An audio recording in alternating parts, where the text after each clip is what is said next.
the food source we are taking in, unless you grow your own food, you're really not sure how clean it is. So Hmm. you can get the highest quality food, you're going to have to spend way more money, right? Uh, and the saddest part is that even 2 days ago, there was a shrimp Walmart I recall saw because that. there's radiation, right? Now think of all those times where there's no recall, but we're eating these things. Are you going through life blind?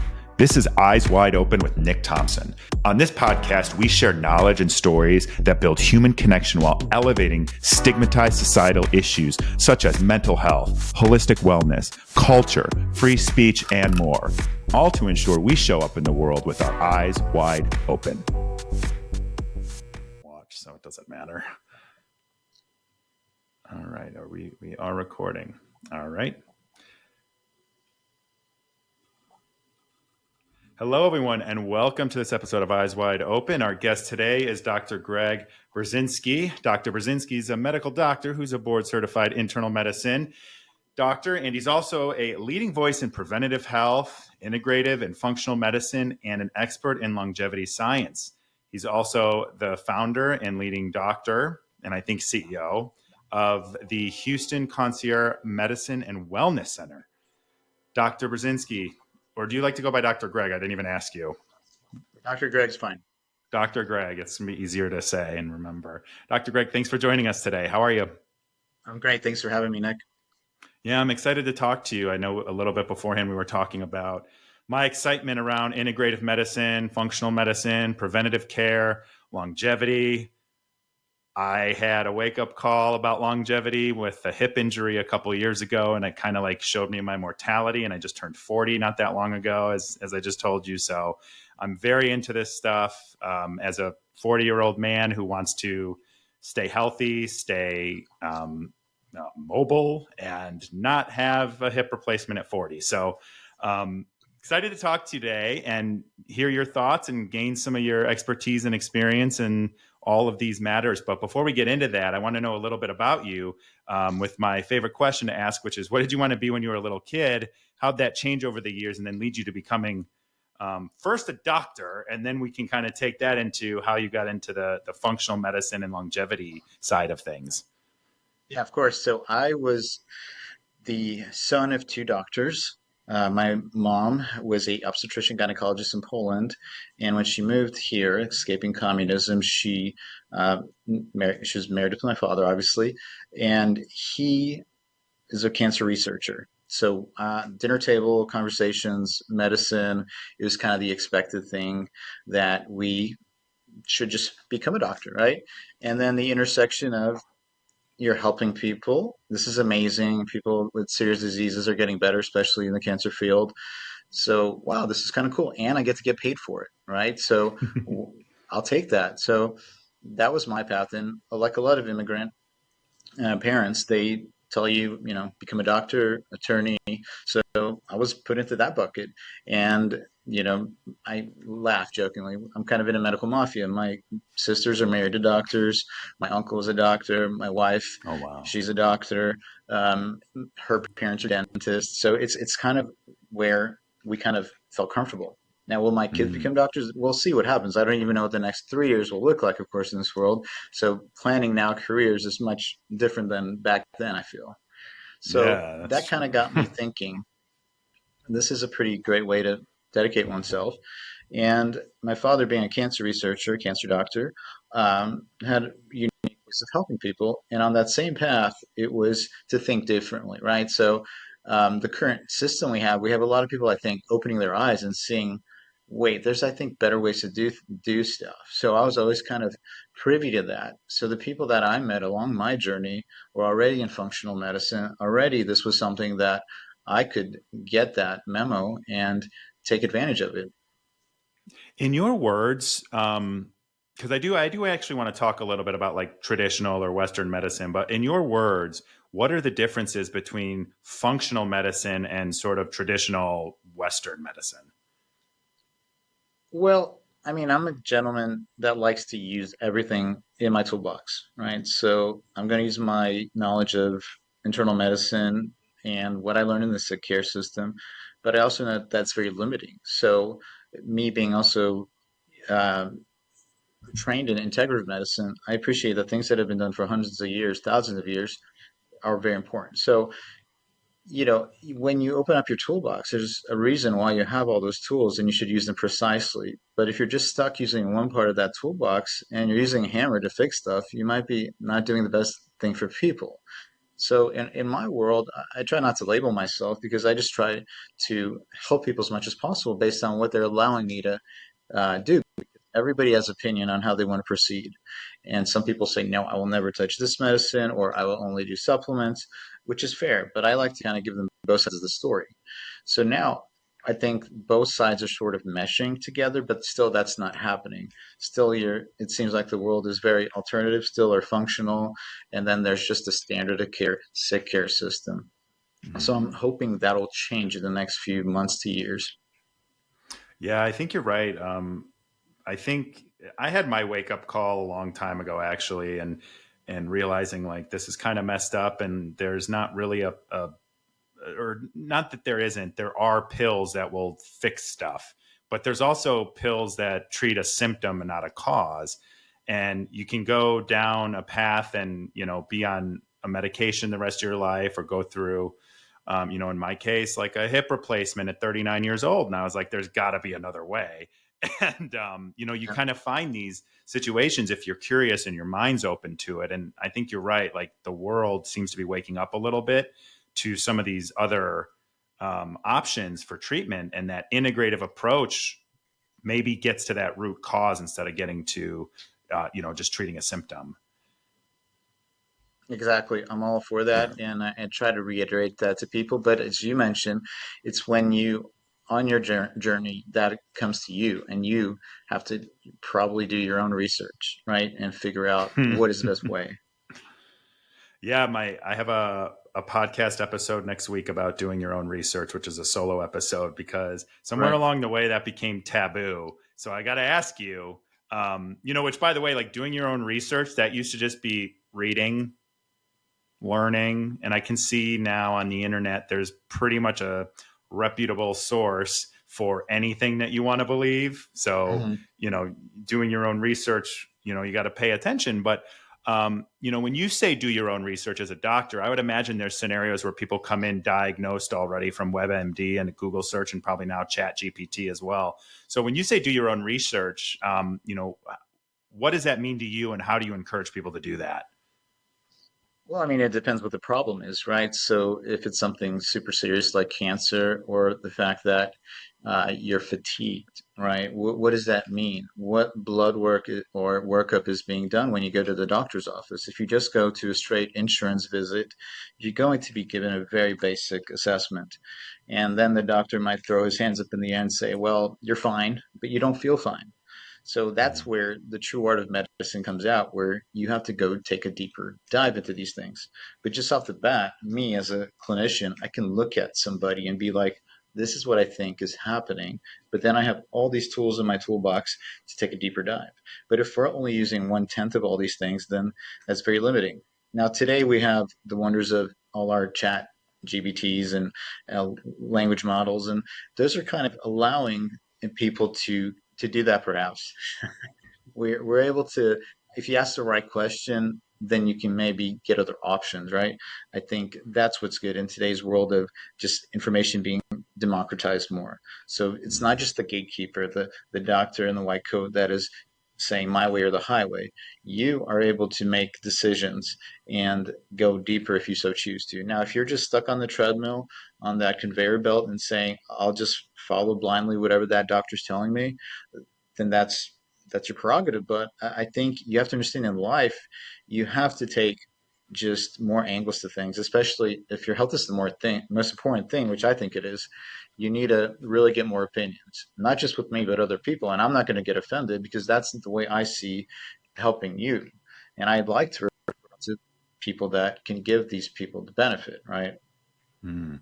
Yeah, you're so right, and I kind of realized a while ago, and I give this advice to people in my life when they don't ask for it. But when you're feeling sick or you've got some sort of diagnosis or autoimmune disease or something like that, like I think you've got to do your own research, but like see multiple doctors, understand the potential causes, and just take control of it. Because a lot of times, in my view, a doctor, like you said, it can be very transactional when you're dealing with insurance. A lot of times it doesn't cover blood work, or at least in my experience. So it's here's a, here's something to take care of that tiredness, or here's something to help you sleep if you're not able to sleep. And there's no blood work to find out what could be impacting that, or if there's something, hereditary, or just something, even like blood sugar, like people having blood sugar issues and stuff like that. You can maybe fix some of that a little bit differently. So I'm grateful for that, but it's really hard, I think, for people. And I think some of it's culturally, but I see people struggling with they want like that quick fix, which, you pop a Mm, pill, you take a drink, you do whatever that is. And it's hard to take accountability, but you got to kind of be your own advocate with your doctors. 100%. I agree. Yeah. Yeah.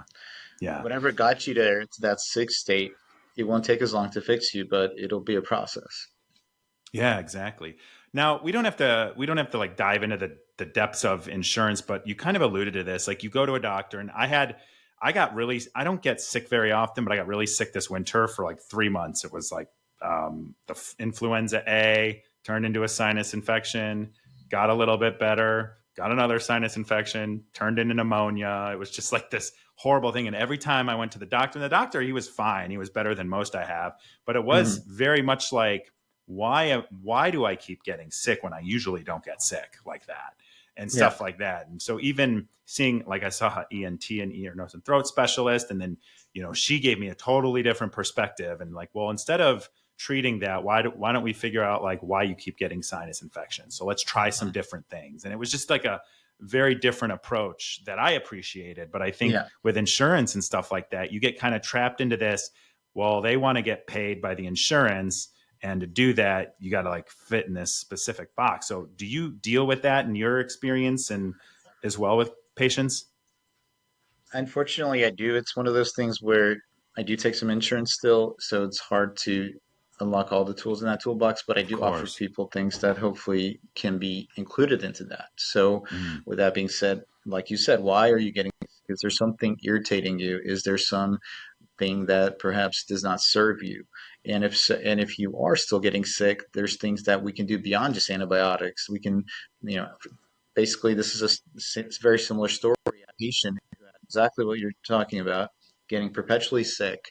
His kids were bringing illness after illness. He was missing work, and now patients come to you, a doctor, and say, "Look, I've heard of alpha thymosin. Can I try it?" And he's gone to the ENTs, he's gotten the CT scans, he's gotten the MRIs, and nothing worked, right? But then we tried the alpha mm. thymosin peptide, which which got his immune system working, hasn't been sick then since, right? And so then I've even incorporated that perhaps for my staff doesn't have necessarily sick days anymore because as soon as somebody's getting sick, they get something like that. So things like that What is are really that? exciting. So it's a peptide, right? And a peptide is an amino acid which is joined together. So you have a few of these things that are joined together. Peptides, you've probably heard of them, right?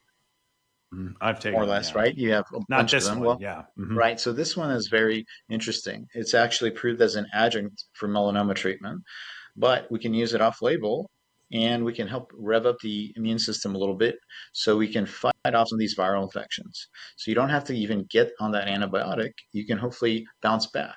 So that's something exciting. If you have something like that in your toolbox, which wasn't taught in residency or medical school, this is something which you kind of learn as you enter this field. It's really exciting. hmm Why do you think so many of these things are just not available to the regular person and not mainstream, when they're obviously like probably less invasive things that we can do to make ourselves heal?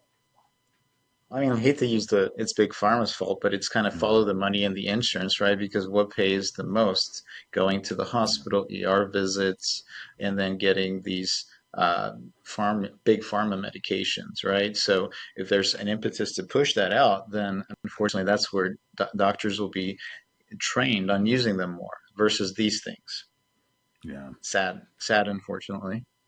It is. It is sad. I'm just like, I'm so alarmed by how powerful it is, because like I always remember like growing up, my dad would say, if there's a cure for cancer, we'll never know about it.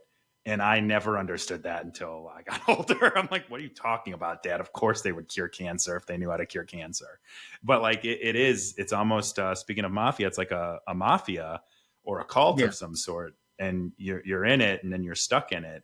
But what I think is what is interesting about your story too is you've you've made this sort of I don't know if it's a transition or kind of more like you've accumulated the longevity piece in your practice and in your philosophy and stuff. What triggered you to go down that path? And then what is longevity to you? And then what sent you down that pathway? So longevity now is something that's still been around, but it's kind of morphed into different descriptions. So in the 90s, it was called anti-aging medicine or alternative medicine. And now it's kind of gotten the label of longevity medicine, which is basically the confluence, I think, of all these cool things coming together, our technology, the medicines available, and our thinking, where we're able, hopefully, to actually just stop aging in its tracks and ideally reverse it. So, all right. Um, this has been something that's been just an echo that's been growing louder and louder as one has been aging. Longevity is not for the Mm-hmm. 20-year-olds, right? That's something that they think they're immortal. They're going to make their mistakes. I think it's good for letting them know. By the way, there will be something called your late 30s and 40s that will arrive, and things will be perhaps breaking down if you haven't been taking care of yourself, right? So, I have two children. I'm married. I want to be there for them. I notice certain things in my body that father, like for example, my father, I do not want to have Mm-hmm. his diseases that he has presented with. And simple question a doctor asks, what's your family history, right? Well, if my father has had five stents placed in over 5 years Oh my and has gosh. had heart attacks, and his father died of a heart attack, cardiovascular disease, and so forth. Everybody in my family has these problems. I don't want to have these problems, right? And there are ways to do that if you do the right things. So that was something that really opened my eyes, that I don't want to go in that trajectory, number one. And then you just see people that enter your life and you realize, wow, I want to look like that, right? So one day, for example, in my practice appeared a really fit gentleman. He was also a physician, internal medicine doctor. He looked like he was in his early 30s, but he's actually 50 something, right? So, you kind of do a Oh double take wow. on the sheet, and you're like, what are you taking, right? I want to, and six pack coming through the shirt, and he's a doctor, right? But a lot of these doctors you see, they're not really looking healthy. So that really intrigued me. And then we kind of got more got to know each other. And, he told me about things like rapamycin, which is an interesting medicine used off label potentially for, increasing longevity, health span. And I prescribed it for him. These are things that just kind of opened my world that we can do way better. And this is an example of somebody that I'd rather be looking like down the line. And Mm, so just these little echoes of, you know, you want to age properly, you want to be healthy, your best years are still going to be ahead of you. And there's ways to do that. And with all this cool technology that's coming online, we can do that, right? And one day we'll hopefully be able to reverse our age and live better lives. So that kind of has been my passion, why I love to do this. And I want to share that journey with others. do you get so do you get like pushback from your peers at all on this kind of stuff, or what's your you probably surround yourself with people that are similar, but do you Yeah, get the pushback from people them? that I'm colleagues with, they're like, "This is amazing, cool. Sign me up. I want to be involved." So, Mm-hmm. but yes, That's good. and sadly, even family, right? I have great people in my family, but some of them are very traditional, and they haven't arrived at that destination yet. So, the Yeah. world still isn't, I think, ready for them for this type of medicine. Sadly, it's a bit of an Yeah. indoctrination because that's what the system is. You arrive and you're fed this, and then you leave a lot of times thinking this is these are the scriptures, right? But the goal of Yeah. school is not to have you be obedient to scriptures; it's to have you think critically and to think, what else can we do to make this better? That's how I see it. Yeah. I love hearing that, especially from a doctor, because I do think it's easy to fall into the scripts, right? Like, A equals, A, and then you write a prescription, you do this protocol, whatever that is, and that it is what it is. So I think one of the cool things that this whole movement, because there's really like a movement on Mm. longevity and being healthy and, healthier food and diets and protein and all that stuff. And I heard you talk on, was it 41? You were on a talk 26, show. Fox 26. Yeah. Yeah. Fox 26. And you were on there and you were talking about everything that people should do in different decades, basically, of their life. And it kind of got me thinking, I wanted to ask your thoughts on this. The American diet, right, is brutal. Mhm. And we don't get enough protein. There's been a huge movement on, getting more protein that I think is really the last few years. But from your perspective, what is wrong with the food we eat? What is it doing to us? And how can we be better from like a fundamental, the things that we consume point of view? Yeah, I mean, this is a really complicated topic Mm, because you can only do as well as you think you're doing because the food source we are taking in, unless you grow your own food, you're really not sure how clean it is. So hmm. you can get the highest quality food, you're going to have to spend way more money, right? Uh, and the saddest part is that even 2 days ago, there was a shrimp Walmart I recall saw because that. there's radiation, right? Now think of all those times where there's no recall, but we're eating these things, right? You go to a fancy restaurant, you order whatever beautiful meal, it comes to you. But where's this food coming from? You paid a hefty amount for that sushi, whatnot, but that fish was in an ocean that's polluted, right? Yeah. And Or a what I farm. find exactly, or farms. So, Yeah. I mean, and this is what's even more depressing in a way. You do a tox analysis of your own self, of your patients, and you're like, how do I have this in my body? Right? Because I thought I was Yeah. eating pure, but I'm only as good as the organic label or the soil it was grown. So I've not figured out that one yet because I try my best, but I did a tox panel recently and I found out I had cadmium, cesium in my body. Okay. What's Uh, that? I, those are minerals that are not good for you, right? So if you but the thing is, I didn't know, and then I went to Costco. I bought some poke tuna. Could have been in there. You Mm, go down this path of where did this come from? You live in a city. I live in Houston, in a city where petrochemicals everywhere. Today on the yeah. drive to work, there's a huge car fire, you know, billowing, right? And this is just the stuff we see.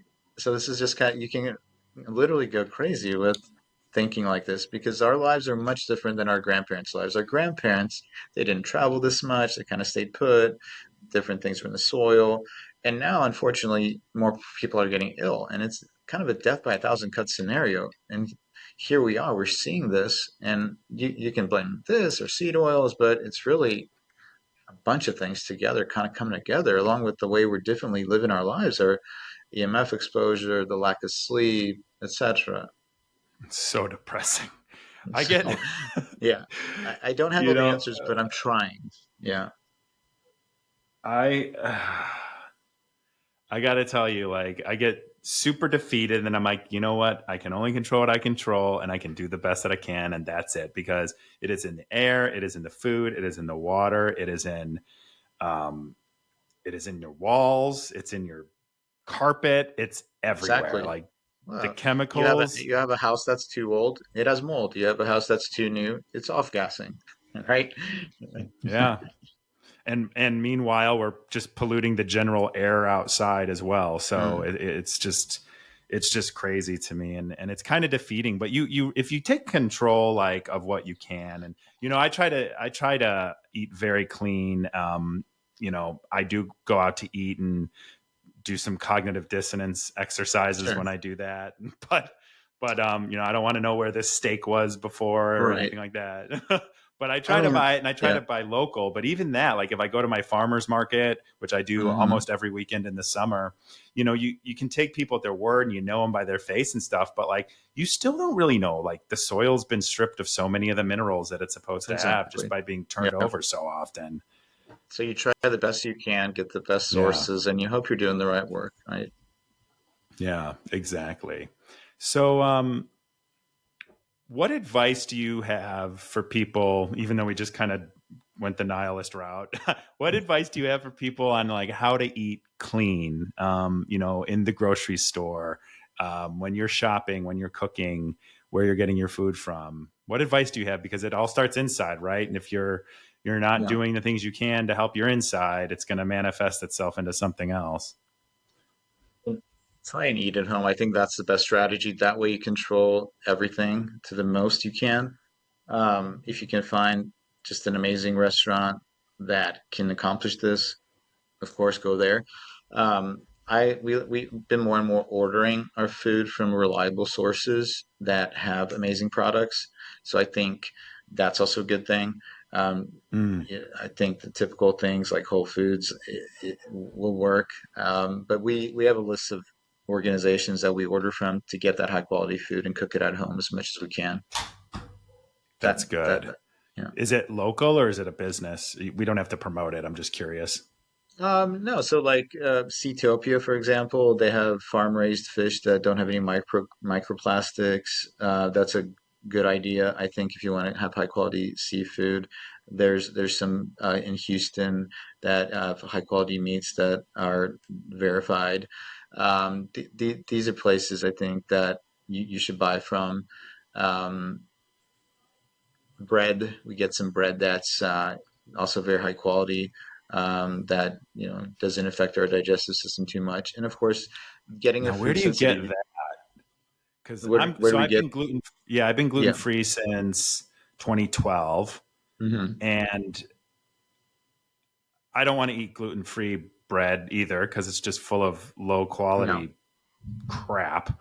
So yeah, I'm just curious, is it like sourdough or? Yeah, sourdough is a great one. So my wife discovered this company. I forgot the name of it, but we get a box like every other week for the whole family. So that has a bunch of good things like, for example, croissant bread. My daughter loves. They have very high Mm. quality flour, things like that. So we kind of, as we go, it's a journey. We discover these things, and we thought sometimes this was a good one, but then we find better. So it's a process. Yeah. Well, always refining. What did Mhm. I buy that I was like, because then stuff changes. This is like another frustration. Like a good little family owned company gets acquired, and then all of a sudden Mhm. stuff starts to change, Sure, and sure. that's Shrinkflation, yeah, oh they're that stuff. skimping on Yeah, ingredients. But one of the things yeah, that could be good is doing like a food sensitivity test. That's what I do in a lot of patients because sometimes you're eating stuff that might be irritating you on a cellular level, and that's not a good thing. So, yeah. great case in point, I had a gentleman who uh, was struggling with weight, hormones, simple thing, did a food analysis, which foods are best for him, and he eliminated them. Boom, Oh wow. testosterone goes up, loses 10, 15 pounds. So sometimes we shouldn't be eating certain things that can cause some of these like micro cuts in a way. What when people switch and do that test and they start moving stuff, is it like clear from that test what they should remove, or is it still a little bit of trial and error? Like try It's pretty removing. clear. I mean, the most common thing like dairy, right? Maybe some people were just doing overdoing dairy, but clearly on that test it shows dairy is not your friend. Some people can get away with it. That's fine. Mhm. But in that case, that could cause a lot of inflammation. You see something like eosinophilic esophagitis, right? So your esophagus is just giving you a bunch of pain, discomfort, and then the treatment traditionally is Oh, I steroids, think I right? have So that. all right, so that's just one organ system that we check, but there's other things downstream probably that you could do better on. Yeah. I gave up dairy for like a year, and I missed it so much, and it was like a drug that when I had it again I was just back on it, like I was never off of it, but I felt so much better. Yeah. I really felt so much better. But I And would it's eat not that. a, I would eat fake cheese, which is just as yeah, bad, but if not it's not worse. an all or nothing thing. I mean, if you 90% of the time cut it out, then I think that's better than what you've been doing too. Yeah. So we're not supposed to be perfect. Yeah. Yes, exactly. What is it? 80% of the 80% do the time, right 80 thing. 20. Yeah, Yeah. yeah. Yeah. So what is so you've got a lot of experience and stuff with clients, but like what is one of the hardest lessons that you've learned as a doctor? And then how did that sort of change your approach to treating people? Well, not to be kind of a Debbie Downer, but the last 4 years, especially with, I mean, COVID happened, and that was a real eye opener, I think, for a lot of people. And Yeah. you can't save everybody. That's a realization. Um, and it's even more challenging when it's somebody that's in your family. So, in general, right, life is there are very few guarantees. So, sadly, I'm approaching a 4 year anniversary of my mother's passing from COVID. And the thing is, I Mm, treated so many thousands of people with COVID and never had a problem until the phase came in, and that was just a different world. And now COVID's no big deal, right? But it's just yeah. one of those things where even if you pair up with one of the best doctors in Houston, Dr. Joseph Verone, you do everything off, as you should. In medicine, just there's no guarantees, right? But you try your best, and that's the thing. You have to understand that it is a science where there's a lot of imperfections. Yeah. I'm sorry about your mom. That's terrible and has to be hard to at the time deal with, especially considering there were so many unknowns about COVID, but it's terrible. Right. Sorry to hear that. Oh, thank you. It's just one of those things where you think about now the COVID we have is nothing, right? But then, I mean, I just remember that time was a different world. Yeah. And Doesn't and seem that's the real. thing. Yeah, and that's the thing with longevity too. You want to be healthy enough to get those interventions, right? Because the cool thing about longevity, how things are improving, is in the next 5 or 10 years, we could have things that could be really game changing. So you want to really behave now, and you want to take the best care of yourself and do these things so you're able to enjoy some of these things that can really move the needle more. Do you think COVID, and this is totally speculatory, right? But like, do you think COVID kind of kickstarted this movement to be healthy and take care of ourselves and have a strong immune system, or do you think I think it was brewing before that, but I think that kind of accelerated it. That's my opinion, but what are your thoughts on that? Think people are I more agree. aware? I think the people that chose to be awakened by it were, and then sadly, a Mm, bunch of the population just doesn't care. yeah. But I think doctors realized how the world really is, and also patients realized that, oh wow, I think we can do things differently. And there was a bit of a lack of trust in people and in the medical community. So now Yeah. people want to take matters into their own hands, I feel. And that's what's good, I feel. There's access to things that people can really change their health. They can be way healthier. And then with the help of a person that knows how to execute these things, team up, I think. I think that's a really good point. I think you're probably right there. And it kind of took this, like, for me, what I've noticed, especially like honestly, some people in my life, I was the only one questioning anything about COVID from the not quite the beginning, but a few months in my circle. It was just me arguing with people all the time, telling people like, hey, like, do these things to help your immune system.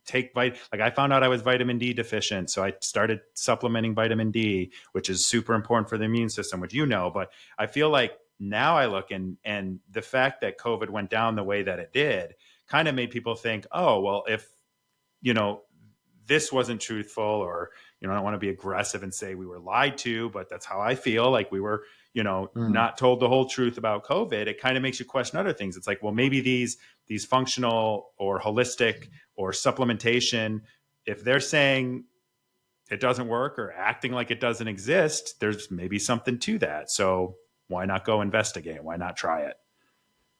100%. Yeah. Yeah, What's your supplementation? I wanted to get your thoughts on. I sure. heard you casually mention it.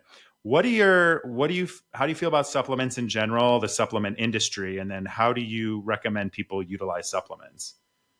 Well, I'm a big fan of supplements, and just taking supplements for the sake of taking supplements needs to be assessed. Why do you need something? So there's a few things that I think are baseline just good for people, right? But then I like to take a more nuanced approach to supplements, and I like to do micronutrient analysis to exactly see what you might be missing, right? So you might be missing some minerals, you might be missing some amino acids. So instead of just, taking 100 supplements, why don't we take those things that we need and we actually are deficient in, and then reassess, because we could be doing actually some harm to ourselves, or just having really expensive urine, and things like that, right? But for the most part, I think there's a few things everybody should take once they hit 40, like creatine, for example. I think that's a I wanted no-brainer, to ask you about that. right? So that's something that I recommend. Of course, NMN I think is a good idea. Get more NAD. Of course, some people can disagree. Making sure your gut health is good, right? So how do you know your gut health is good? Well, maybe do an analysis, right, to see what exactly we have that we need or don't need. So that is something that could change what supplements we put in our body, right? Or foods. So in my thinking, I like to get more data and then I like to move on it beyond just having the newest supplement on board. Yeah. Creatine is so interesting to me because I remember learning about creatine maybe in high school. And I remember I Yeah. like bought it and I started using it. And I mean, back then it was like taboo, like it was like steroids or something. Hmm. And then I've been taking it regularly now for about a year and a half, maybe 2 years, probably about 2 years now. I've been taking it regularly every single day. Um, and even now, sometimes I mention creatine there. People are like, oh, you're cheating. How am I cheating? So what? It's like one of the most. Correct me if I'm Yeah, wrong, but it's like one of the most studied supplements ever, of course, with the of course. most. Yeah. So tell me about creatine. Why is it so taboo, and then why is it good to use?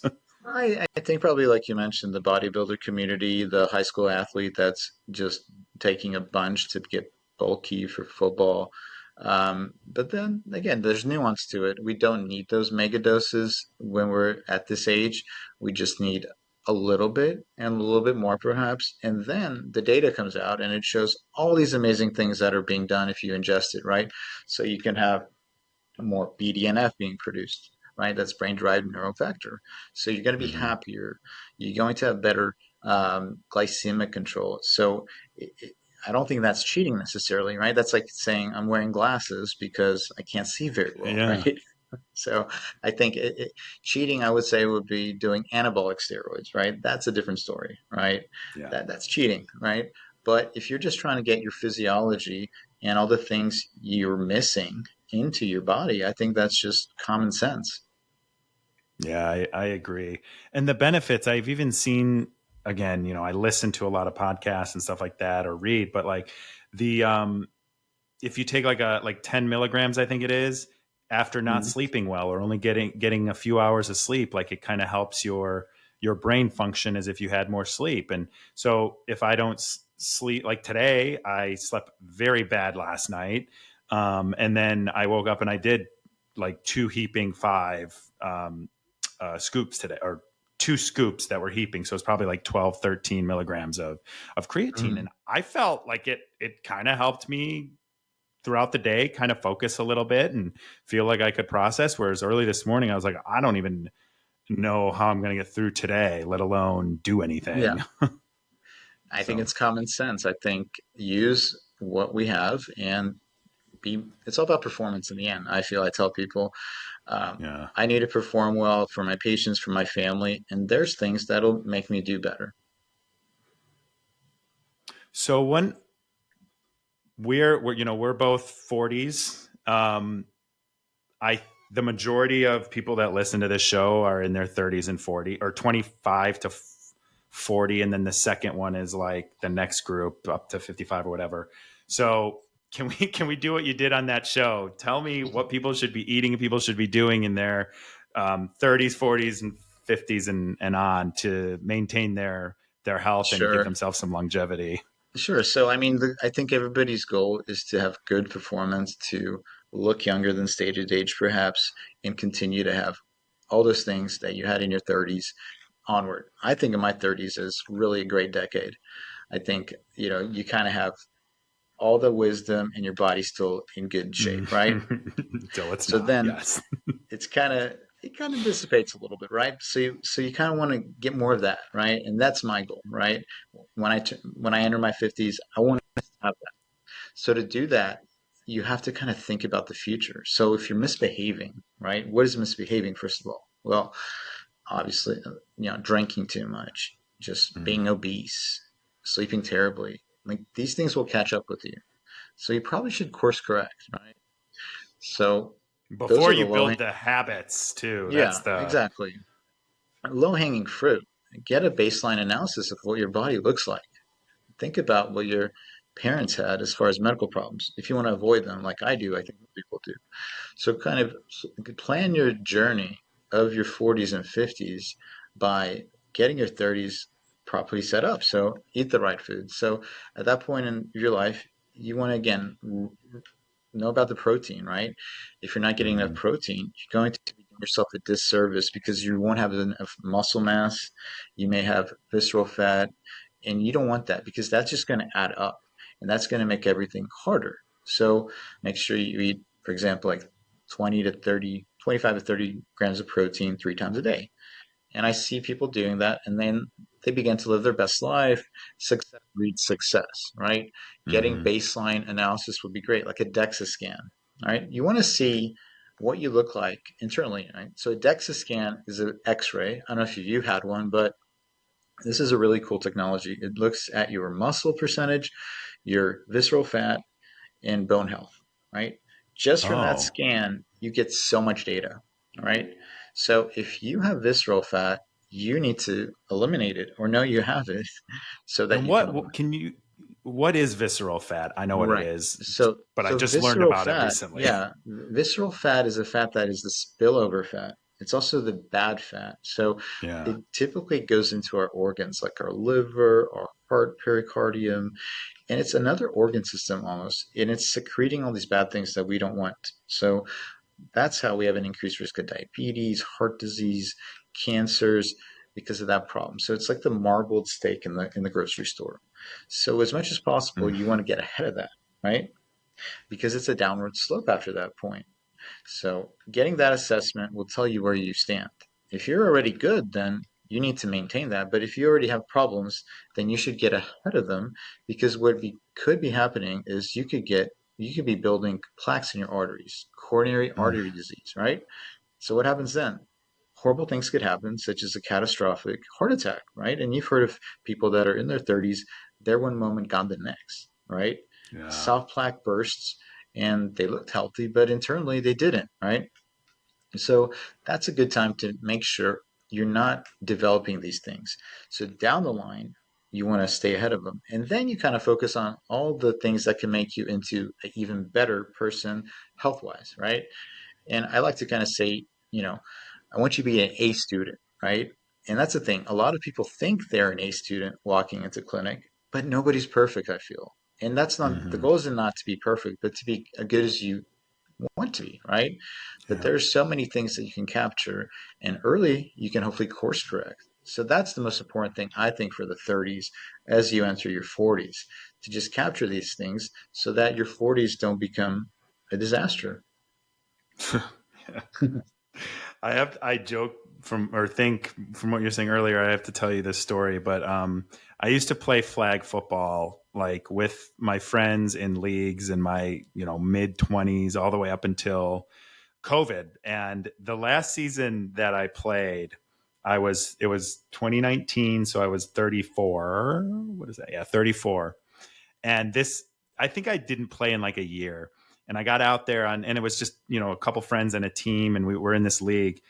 And the 20 somethings were freaking killing us out there. I was like, when did I get slow? When did I like have no, like, I'm the guy now that you throw the ball to and gets tackled right away. So like, I like don't know what happened, and that was like such a funny moment for me because I was like, I'm getting circles run around me in flag football by Mhm. these 25-year-olds, and like I'm only in my mid 30s, but I'm like, oh my god, I'm like 10 years older than these kids.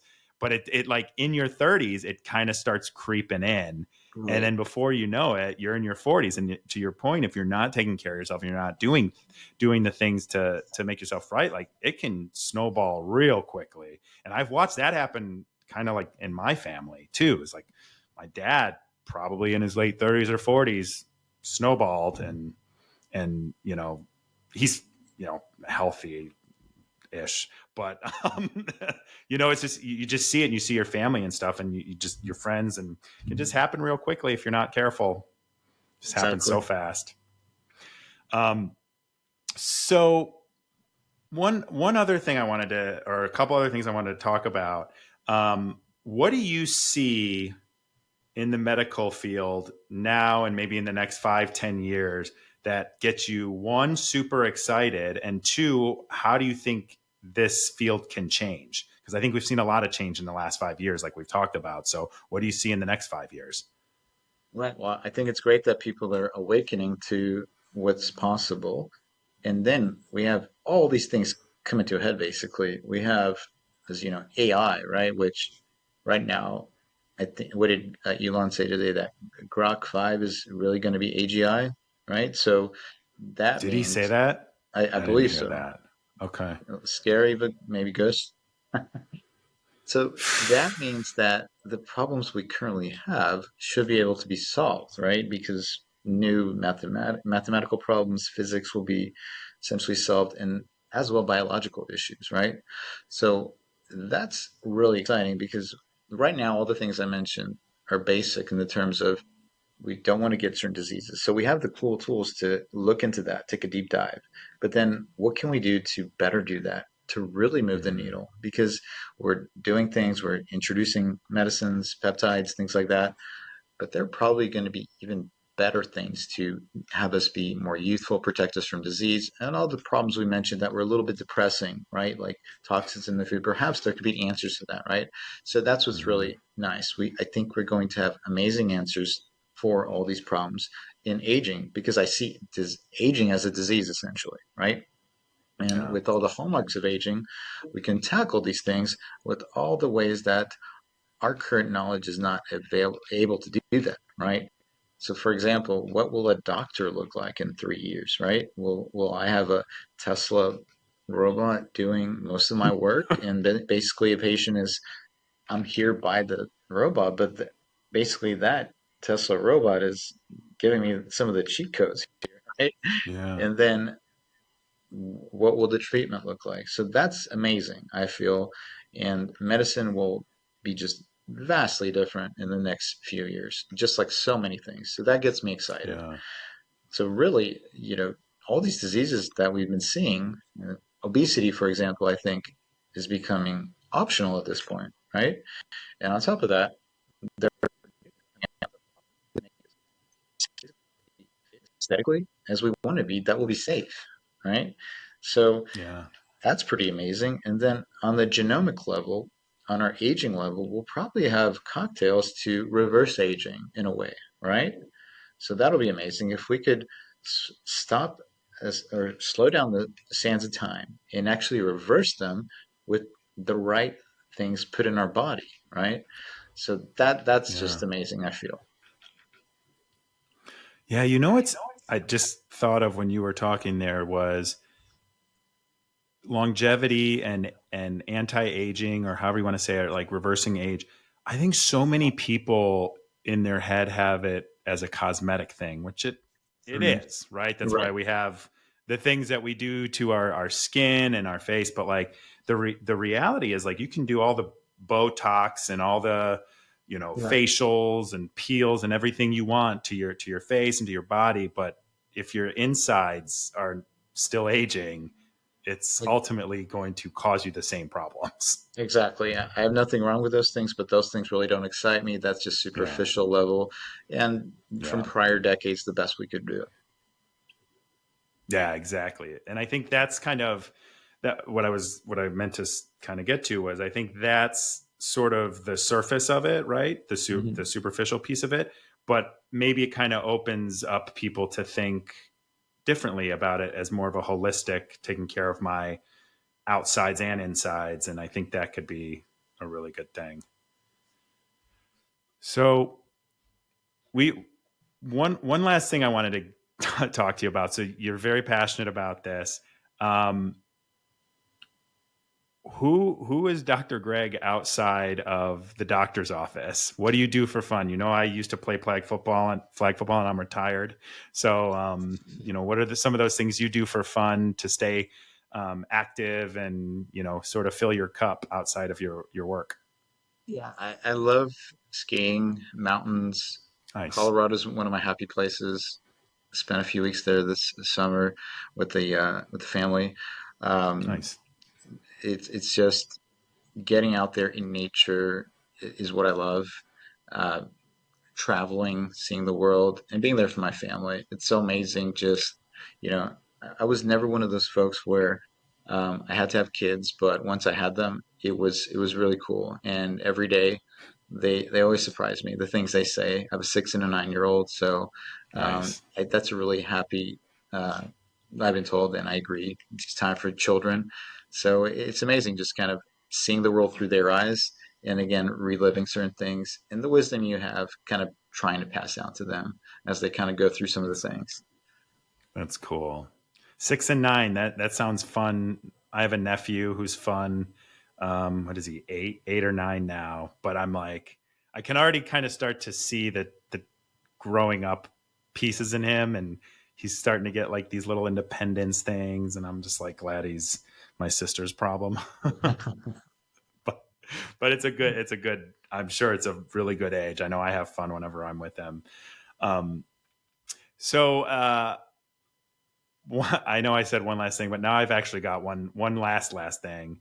Um, when you're sort of envisioning your future and sort of the changes that you were saying you see happening and the good things that you see happening and maybe some of the bad things that you see happening, what is your hope for the medical field, for our health as humans, and like what would you want for us kind of as a society?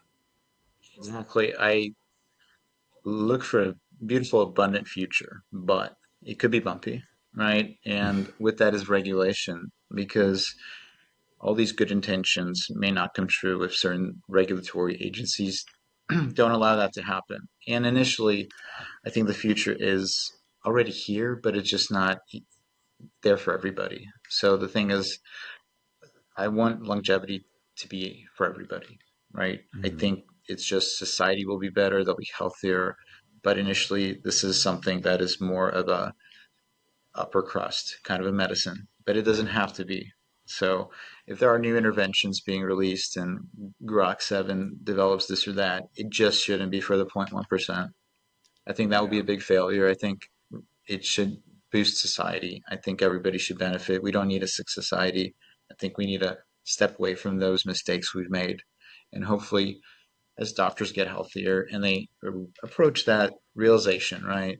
Because again, I think you're ready for it whenever you're ready for it, right? And the world will be better.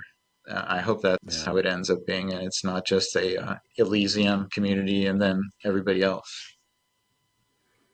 I want that too.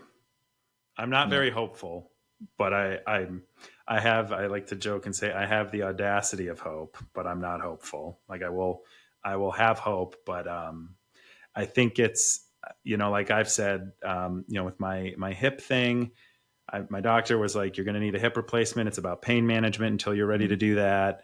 And then I actually had a doctor on this show who had done some stem cell work, and I talked to him afterwards and ended up doing that. And it's not perfect by any means. And then I followed up with some peptide treatments, and it's not perfect, but it's better. It's Right. definitely better. But I had the luxury of one kind of having this platform to have people like him and you on, where I get to learn and hopefully my audience gets to learn. And then, you get to have sort of even the access to information that's not readily available. I can't tell you how many people I've had to explain what stem cell research was, or a stem cell treatment was, and some of the research behind it, which I'm learning, Uh-huh. on hosting the show and doing my own research and stuff. But it's just so out of the even peripherals of most people that I just want people to have access to this knowledge. And then the hope of seeing that there's another way for a lot of things, that can help make us healthier and give us longevity, and not even just be healthier, but live more fulfilling lives. Because let me tell you, there were days with my hip where I was like, I don't know if this next step I'm going to collapse because it hurt Right. so bad. And like, that's no way to live at 38, 39 years old. Oof. So I'm sure there's other people that have far worse things that could possibly be healed by this, alternative or new type of treatments. And they just don't know, let alone have access to it. So I think this is where I'm grateful for people like you going on the news, going on podcasts, speaking about it, because we need more people, and people with authority like doctors have, and expertise like doctors have, to promote this so that we can get these regulatory agencies to change. We can get them to look at research that other parts of the world are 10 years further into than we are, and allow these things to be sort of brought to the market and Uh-huh. democratized for more people. Exactly. People shouldn't have to Yeah. leave the country to get good quality stem cells. I think that's just insane. Yeah.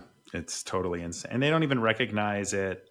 Like the FDA doesn't recognize it. You can't make claims about it or anything like it's just so crazy to me. But I But get there it. is hope. Follow the I money. mean, in the world of psychedelics, for example, just talking That's about screwed. some of these things 15 years ago probably would have gotten me in trouble in Yeah. regards to like psilocybin, MDMA. Now we're on the cusp of, I think, almost approvals. Yeah. I mean, you can go right to it's a immediate care facility, right on the corner over here. I'm in Chicago. It's right on the Hmm. corner in Chicago, and they do ketamine treatments in the facility there. So Exactly. that stuff, yeah, That's 5 years ago was a right. no-no. And now, game changer for a lot of my patients. I don't do that, but I refer people out, and I've seen the Hmm. benefits. And you have really qualified people that are helping actually heal people, and that's what's important. Not just, it's kind of corny, but not just being a doctor, but a healer. I think that's what it's all Yeah. about. Well, I think that's what separates people like you from some of the doctors that, just sort of go into their day to day. And I don't even blame some of them. They're busy. Like it's a lot. There's a lot of pressure and stuff like that. So I do think it's admirable to have doctors like you and others that take people's wellness and time with them and really try to help them get to the root cause and cures of what's ailing them. So thank you for that. Um, before we wrap up here, I'm going to give you a chance to ask me anything, and then we can tell people how they can get in touch with you if they want to learn more or work with you. Sure. Well, where's your life take you? Where would you want to be if you had a genie and gave you, two wishes? Let's say three's a lot. What would you like, given what you've been through and everything? Wow, that is no one's ever asked me that before. So good question. I think first and foremost, I like to work, but I want to have more time to do like work that matters to me, because I think I'm in corporate. I get a little bogged down by it, and I've got some things I'm super passionate about. Like I'm really passionate about mental health and advocating that, and some of the other stuff that I have a nonprofit, based on helping people from reality TV, which I was on reality TV show, helping them with mental health support, legal support. Like I'd like to have more time to do that kind of stuff because it really fills me up to help other people. And then the other thing I think I wouldn't even wish for like endless amounts of money because I don't think it makes me happy, or I don't think it would make me happy, but I would like to have like enough money to go do more stuff, like more good things out there that Mhm. I feel like I hate the fact that we have so many homeless people, and I hate that the way that they're treated. And I wish that I had more time and resources to like try and change things like that. So I think those things, and then if I didn't have to worry about like, how am I going to pay my mortgage and eat and do all those things that you have to have money to, exist in this world with. So I think that, and then if I had a third one, I would definitely wish that, I could knock like 10 years off of my hip. That's still not 100%, but yeah, I think those would be it. Cause I just find so much, I find that there's so much in this world that and you probably picked up on it, that like can really get you down, and it gets me down. But then at the same time, there's like so many beautiful things that you can do as an individual that could really just change a person's day or life. And I just wish I had more opportunities to do that. Beautiful. Yeah. Yeah. That's like why that. I get like, that's why I like talking to people like you too. And you're like actually helping people, make their lives better, not just make them feel better, but like make their lives better. I think it's such an admirable thing. So Awesome. that's mine. And I also wish that I wish I could do like a daily podcast. That would be fun, but they're a lot of work. So that would need, that's my fourth wish. Wish I could do a daily podcast, but I hope your wishes come true. Well, thank you. I appreciate that. So where can people find you on the internets, the interwebs, your website? Sure. If they're in the Houston area or in Texas and want to come see you, all of that stuff. And we'll put those those links down in the show notes. Right. So we're right next to the biggest freeway, widest freeway in the world, I-10, in the Memorial City area in Houston. It's restorelongevityclinic.com. There's a Instagram handle on that website. So if you'd like to check us out, schedule a discovery call. Happy to see if you're a right fit, if you want to be healthier, happier. We also have a concierge program if that's more what you'd like to do. And we have also other things that you don't even need to see me for. If you want to get a DEXA scan, I think that's a very good idea. Entry level into wellness, I think. That's all available here. That's awesome. And thanks again so much. And wait, can you treat people across the country? Yeah, I mean, they can fly down if they want. Yeah, if they want to, right? Yeah, Yeah, okay, that's fair. Which they sometimes do, yeah. Thanks again so much for coming on today. I'm grateful for you taking the time, and you have a good rest of your day. Thanks so much. Yeah, you too. Take care of yourself. Bye-bye.